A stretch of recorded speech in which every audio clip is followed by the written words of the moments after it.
What if I told you that the most important manhunt in Middle-earth history lasted 17 years, involved multiple kingdoms, and determined the fate of all free peoples?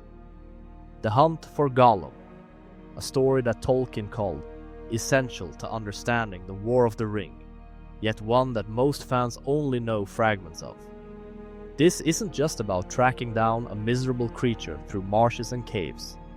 This is about a race against time that would determine whether Sauron could use his greatest weapon to conquer all of Middle-earth. A single creature held information that could doom every free people, and only one man had the skill to find him, before the forces of darkness did. By the end of this video, you'll understand why this hunt was perhaps more crucial than the destruction of the ring itself. So hit that subscribe button. We're about to journey into the shadows and discover the truth behind this legendary hunt.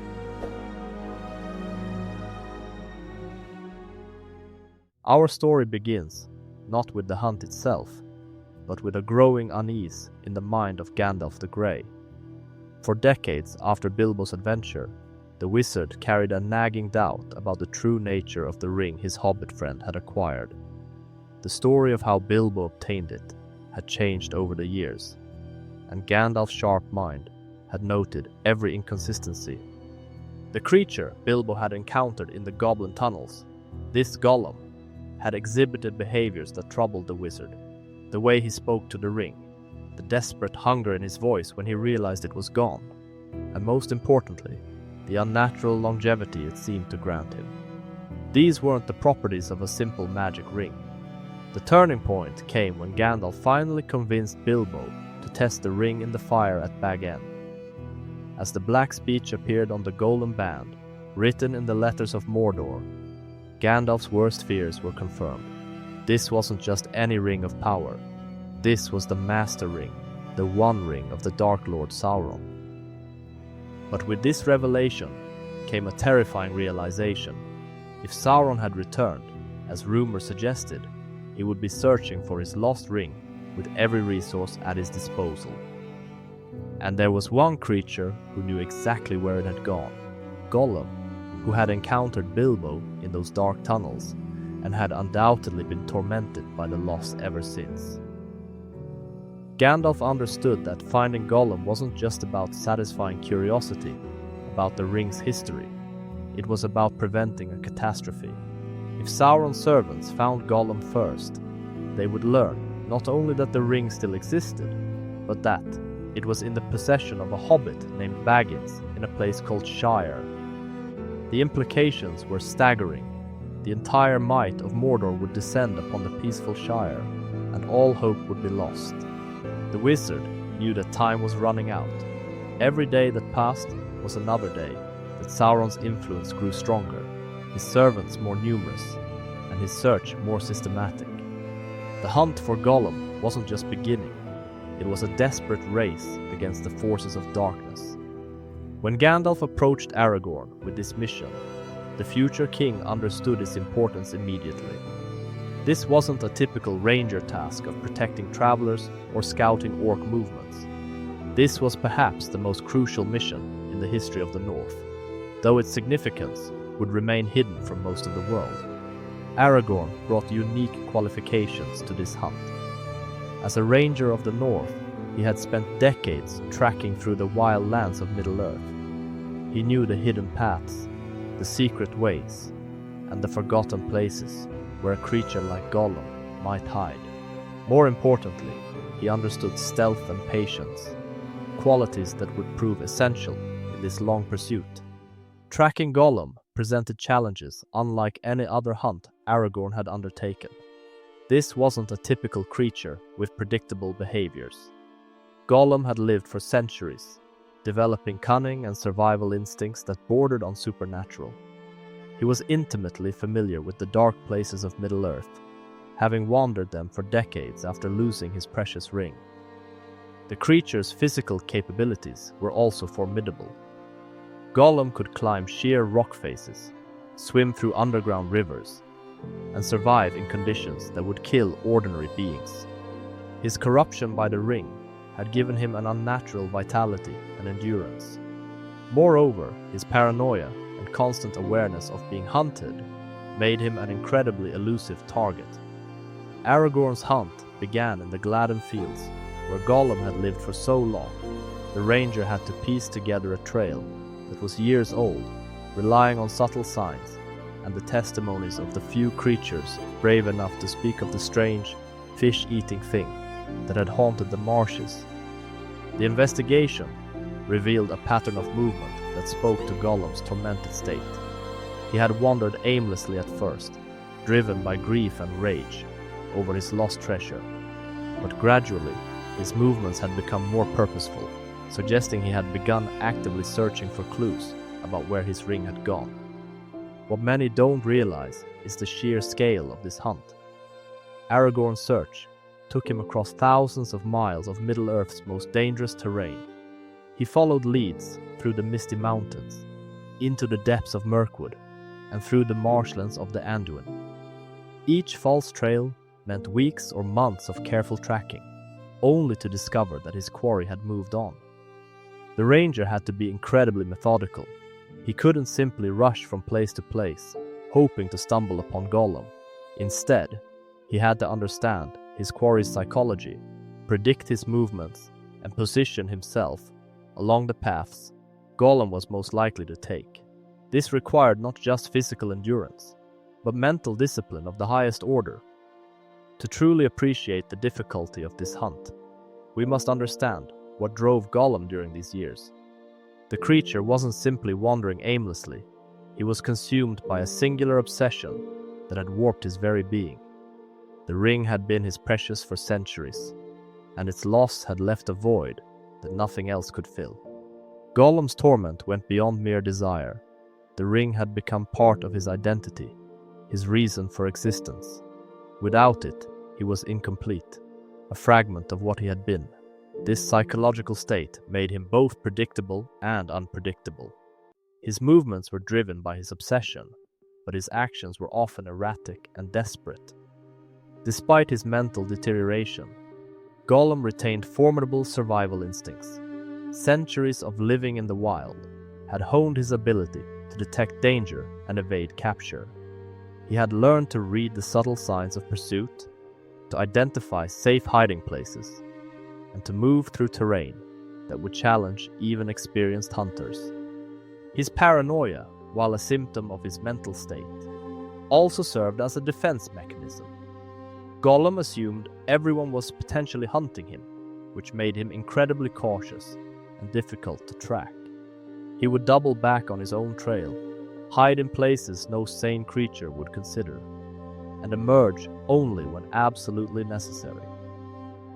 As the years passed, Gollum's fragmented memories began to coalesce around a single, terrible truth.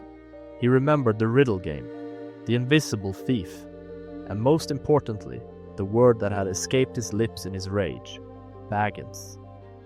This revelation transformed his aimless wandering into a focused quest. The psychological shift was profound. Where once Gollum had been a creature driven by grief and loss, he now had a target for his hatred. This gave him purpose, direction, and a dangerous focus that would make him even more unpredictable. He began actively seeking information about hobbits, about the Shire, about the Baggins family. What made Gollum particularly dangerous was that beneath his apparent madness lay a keen intelligence. He had retained much of his original cunning, enhanced by centuries of survival in hostile environments. He could lie convincingly, manipulate other creatures, and adapt his behavior to suit his circumstances. This intelligence meant that Gollum wasn't just fleeing his hunters, he was actively working against them. He would lay false trails, hide evidence of his passage, and even attempt to eliminate potential witnesses. The hunt had become a deadly game of cat and mouse, with the stakes being nothing less than the fate of Middle-earth. Aragorn's hunt for Gollum wasn't a continuous pursuit, but rather a methodical investigation that spanned years.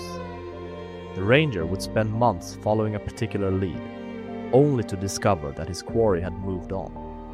He would then have to reassess, gather new information, and begin the search anew. The investigation took Aragorn to every corner of the wild lands.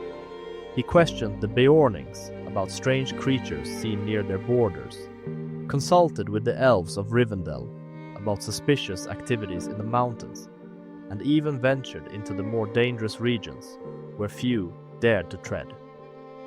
Many of Aragorn's leads proved to be false alarms. Reports of strange creatures in the wilderness often turned out to be nothing more than particularly unpleasant goblins or displaced animals. The ranger had to investigate each possibility thoroughly, as missing the real Gollum could have catastrophic consequences. These false leads were more than just frustrating. They were dangerous. Each investigation took Aragorn into hostile territory, where he faced numerous threats. He battled wolves, avoided orc patrols, and navigated treacherous terrain, all while maintaining the secrecy that was essential to his mission. The first major breakthrough came when Aragorn discovered evidence of Gollum's presence in the southern reaches of Mirkwood. The signs were subtle: unusual disturbances near underground streams, reports from wood elves of a creature that avoided their patrols, and the discovery of fish bones arranged in patterns that suggested intelligence. This discovery was significant because it indicated that Gollum had ventured into territories controlled by the elves. This was a dangerous move for the creature, suggesting that his desperation was overcoming his natural caution. More importantly, it provided Aragorn with a fresher trail to follow. As the hunt progressed, Aragorn built a network of informants across Middle-earth. Rangers, merchants, riverfolk, and even some of the more trustworthy wild creatures began to watch for signs of Gollum's presence. This network was crucial because it allowed Aragorn to cover vast distances without having to personally investigate every lead. The coordination of this network required considerable skill. Aragorn had to maintain communication across hundreds of miles, ensure that his informants understood what they were looking for, and verify the accuracy of their reports. All of this had to be done while maintaining the secrecy that was essential to the mission's success. The long years of pursuit took a toll on Aragorn himself. The constant travel, the danger, and the weight of responsibility wore on even his strong constitution. He was hunting, not just for Gandalf's curiosity, but for the safety of all Middle-earth. The knowledge that failure could lead to the conquest of the free peoples added immense pressure to an already difficult task. Moreover, Aragorn had to maintain his regular duties as a ranger while conducting this special mission. He couldn't abandon his responsibilities to protect the northern lands, which meant he was essentially working two demanding jobs simultaneously. This required extraordinary dedication and endurance. As the years passed, the search began to narrow. Aragorn's accumulated knowledge about Gollum's behavior patterns, combined with increasingly frequent sightings, suggested that the creature was moving in a generally southern direction. This was both encouraging and alarming. Encouraging because it suggested the hunt was progressing. Alarming because it meant Gollum was moving closer to more populated areas. The ranger realized that his quarry was becoming more desperate and therefore more dangerous. The increasing frequency of sightings suggested that Gollum was taking greater risks, which could mean he was close to discovering something significant about the ring's location. The breakthrough that led to Gollum's capture came from an unexpected source: the Dead Marshes themselves. This haunted region, where the ancient battle between the Last Alliance and Sauron's forces had been fought, was avoided by most living creatures. However, it was precisely this desolation that made it attractive to Gollum as a hiding place. Aragorn's investigation revealed that Gollum had been using the marshes as a base for increasingly bold expeditions. The creature had been venturing out to gather information, then returning to the relative safety of the haunted wetlands. This pattern finally gave the ranger the predictable behavior he needed to plan a capture. The dead marshes presented unique challenges for any hunter. The ground was treacherous, with hidden pools and unstable footing that could trap the unwary. The very air seemed hostile, filled with the whispers of ancient dead and the phantom lights that led travelers astray. More disturbing were the faces in the water, the preserved visages of warriors who had died in the great battle. These images were more than just unsettling. They were actively malevolent, attempting to draw the living down into the dark water. For Aragorn, maintaining focus on his mission while resisting these supernatural influences required tremendous mental discipline. Capturing Gollum required patience of a kind that few could muster. Aragorn had to position himself in the marshes and wait, sometimes for days, for his quarry to appear. This meant enduring the hostile environment, the supernatural threats, and the constant risk of discovery, all while remaining alert and ready to act. The ranger had to account for Gollum's supernatural senses and cunning. A direct confrontation would likely result in the creature's escape, as Gollum was intimately familiar with the marshes and could navigate them far better than any pursuer. Instead, Aragorn had to plan an ambush that would give Gollum no opportunity to flee. When the moment finally came, it was both sudden and anticlimactic. Aragorn had positioned himself along one of Gollum's regular routes, using his knowledge of the creature's habits to predict his movements. When Gollum appeared, the ranger was ready. The capture itself was swift, but not easy. Despite his wasted appearance, Gollum possessed unnatural strength and agility.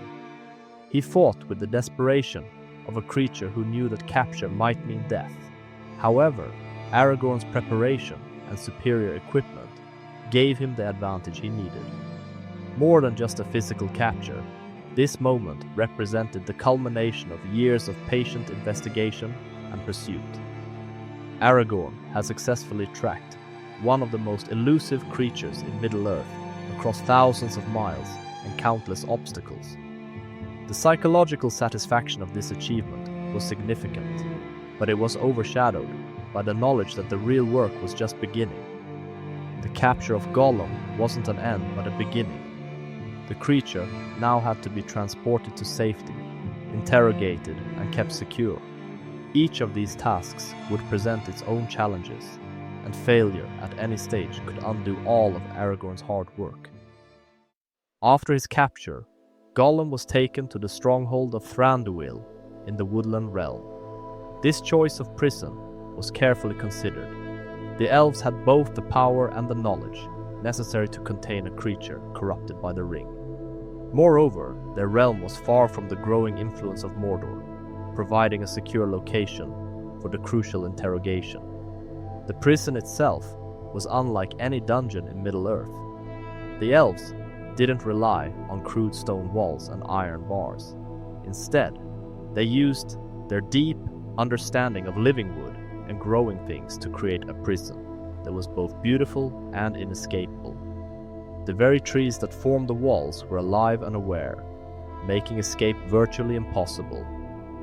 Getting information from Gollum proved to be as challenging as capturing him had been. The creature was naturally suspicious and had been driven nearly mad by his centuries of isolation and obsession. He spoke in riddles, contradicted himself constantly, and seemed to delight in providing false or misleading information. The interrogation required a combination of patience, psychology, and subtle coercion. Gandalf, who had arrived to conduct the questioning, had to carefully balance compassion with firmness. He understood that Gollum was as much a victim of the ring as he was a threat, but he also knew that the creature's knowledge was crucial to preventing a greater catastrophe. Gradually, through careful questioning and cross-referencing of Gollum's statements, the truth began to emerge. The creature revealed that he had indeed encountered Bilbo in the Goblin tunnels, that he had played the riddle game, and that he had lost his precious ring to the Hobbit thief. More importantly, he revealed that he had learned the name Baggins during their encounter. This revelation was devastating in its implications. If Gollum knew the name Baggins, then Sauron's servants could torture or coerce this information from him. The Dark Lord would then know not only that his ring still existed, but also who possessed it and where they could be found. The Shire, with its peaceful hobbits, would be defenseless against the full might of Mordor. The interrogation revealed that Gollum's knowledge was even more dangerous than initially suspected. He had not only learned Bilbo's name, but had also deduced that the invisible thief was a hobbit. He had spent years obsessing over this information, gathering fragments of knowledge about hobbits and their homeland. More disturbing still was the revelation that Gollum had been actively searching for more information about the Shire. He had questioned other creatures, followed rumors, and even attempted to track down other hobbits. His obsession had transformed him into a focused and dangerous investigator, driven by an intelligence that was both cunning and utterly ruthless. The interrogation also revealed the full extent of Gollum's psychological deterioration. The creature existed in a state of constant internal conflict, torn between his original personality and the corrupted being he had become. This split manifested in his habit of talking to himself, arguing between different aspects of his fractured psyche. This psychological complexity made Gollum both more dangerous and more unpredictable.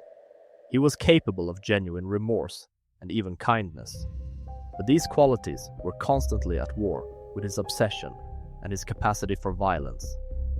Understanding this duality was crucial for those who had to deal with him, as it meant that his behavior could change dramatically without warning. The successful capture and interrogation of Gollum represented a crucial victory in the hidden war against Sauron. By preventing the creature from falling into the hands of the enemy, Aragorn and Gandalf had bought precious time for the free peoples of Middle-earth. However, they had also revealed the full scope of the danger they faced. The knowledge that Gollum possessed could have ended the War of the Ring before it began. If Sauron had learned of the ring's location through his servant's capture of Gollum, he could have sent the full power of Mordor against the Shire. The hobbits, with their peaceful nature and lack of military preparation, would have been utterly defenseless. Keeping Gollum imprisoned in the woodland realm was always intended as a temporary measure. The elves, despite their power, were not prepared to serve as permanent jailers for such a dangerous creature. Moreover, the very presence of someone so corrupted by the ring was disturbing to the natural harmony of their realm. The imprisonment did serve its immediate purpose. It prevented Gollum from sharing his knowledge with Sauron's servants, and gave the wise time to plan their next moves. However, it also created new problems. The creature's constant presence was a reminder of the growing darkness, and his influence began to affect even the elves who guarded him. Gollum's eventual escape from the woodland realm was both inevitable and catastrophic. The creature's desperation, combined with his unnatural cunning and strength, eventually overcame even the elves' careful precautions. His escape meant that all the advantages gained by his capture were now lost. Worse still, the escape occurred at the worst possible time. Sauron's power was growing, his servants were becoming more active, and the search for the ring was intensifying. Gollum's return to the wild meant that the most dangerous source of information about the ring was once again beyond the control of the free peoples. The hunt for Gollum had effects that extended far beyond its immediate objectives. The years of investigation and pursuit had created a network of contacts and informants that would prove valuable in the coming war. Aragorn's experiences had also prepared him for the leadership role he would eventually assume. More importantly, the hunt had revealed the true nature of the threat facing Middle-earth. It had shown that Sauron's return was not just a distant possibility, but an immediate danger. The knowledge gained from Gollum's interrogation would prove crucial in understanding the ring's power and the methods needed to destroy it. The hunt for Gollum also highlighted the moral complexities of the struggle against evil. Gollum was clearly a victim of the ring's corruption, yet he was also a genuine threat to the safety of innocent people. The decision to capture and imprison him raised questions about justice, mercy, and the lengths to which the forces of good should go to protect themselves. These moral questions would continue to plague the wise throughout the War of the Ring. The treatment of Gollum became a test of character for those who encountered him, revealing both their capacity for compassion and their commitment to the greater good. The hunt for Gollum was part of a larger hidden conflict that most inhabitants of Middle-earth never realized was taking place. While ordinary folk went about their daily lives, a shadow war was being fought between the forces of good and evil. This war involved espionage, counterintelligence, and covert operations that would determine the fate of all free peoples. Understanding this broader context is crucial to appreciating the significance of the hunt. It wasn't just about tracking down one dangerous creature, it was about preventing a catastrophic intelligence breach that could have ended the war before it properly began. The stakes were as high as any major battle, yet the conflict was fought in shadows and secrecy. The hunt also revealed the existence of a coordinated network of wise and powerful individuals who were working together to oppose Sauron's return. This network included Gandalf, Aragorn, Elrond, Galadriel, and others who shared information and resources in their common cause. This cooperation was remarkable given the traditional independence of the various free peoples. The urgency of the threat had overcome ancient prejudices and territorial concerns, creating a level of coordination that hadn't been seen since the last alliance. The hunt for Gollum was one of the first major collaborative efforts of this network. The hunt also highlighted the crucial role played by the Rangers of the North in protecting Middle-earth. These men had spent generations guarding the borders of civilization, fighting threats that most people never knew existed. Their knowledge of the wildlands and their skills as hunters and trackers made them uniquely qualified for missions like the pursuit of Gollum. Aragorn's success in the hunt was not just a personal achievement, but a vindication of the Rangers' long service. It demonstrated that their years of sacrifice and dedication had prepared them for the ultimate test that was approaching. The hunt was, in many ways, a preview of the larger role the Rangers would play in the War of the Ring. The hunt for Gollum stands as one of the most important, yet underappreciated, events in the history of Middle-earth. Its success bought precious time for the free peoples and prevented a catastrophic intelligence breach that could have ended all hope of victory. Yet its ultimate significance lies not in what it achieved, but in what it revealed about the nature of the struggle against evil. The hunt showed that victory against overwhelming odds was possible through patience, skill, and dedication. It demonstrated that even the most elusive enemies could be tracked down and captured by those with the knowledge and determination to pursue them. Most importantly, it proved that the forces of good, when properly coordinated, could match the cunning and resources of their enemies. However, the hunt also revealed the true cost of opposing evil. Aragorn spent years of his life in dangerous pursuit, facing constant threats and enduring tremendous hardship. The psychological toll was enormous, and the burden of knowledge he carried was almost unbearable. Yet he persevered, because he understood that the alternative was unthinkable. This sacrifice was multiplied across all those who participated in the hunt. The elves who provided intelligence, the rangers who served as informants, and the wise who coordinated the effort all paid a price for their involvement. The hunt for Gollum was a reminder that victory against evil requires sacrifice from many, not just glory for a few. The legacy of the hunt for Gollum extends far beyond its immediate objectives. It established patterns of cooperation and coordination that would prove crucial in the War of the Ring. It revealed the capabilities and limitations of both sides in the coming conflict. Most importantly, it demonstrated that even in the darkest times, hope could be maintained through courage and determination. The hunt also served as a proving ground for Aragorn, preparing him for the leadership role he would eventually assume. The skills he developed, the knowledge he gained, and the network of contacts he established would all prove invaluable in the battles to come. In many ways, the hunt for Gollum was the beginning of his transformation from ranger to king. As we reflect on this remarkable story, we're reminded that the greatest victories are often won not on battlefields but in the shadows, by individuals whose names are never recorded in the histories.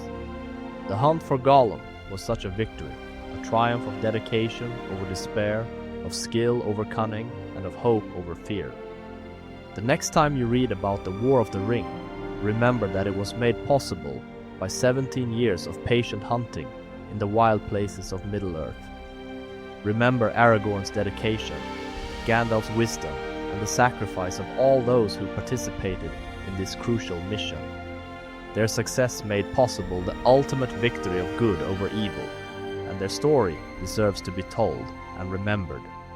Thank you for joining me on this journey into one of Middle-earth's most important, untold stories.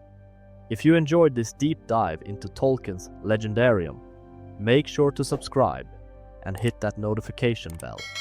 We have many more hidden stories to explore together. Until next time, may your path be lit by the light of Arendil's star.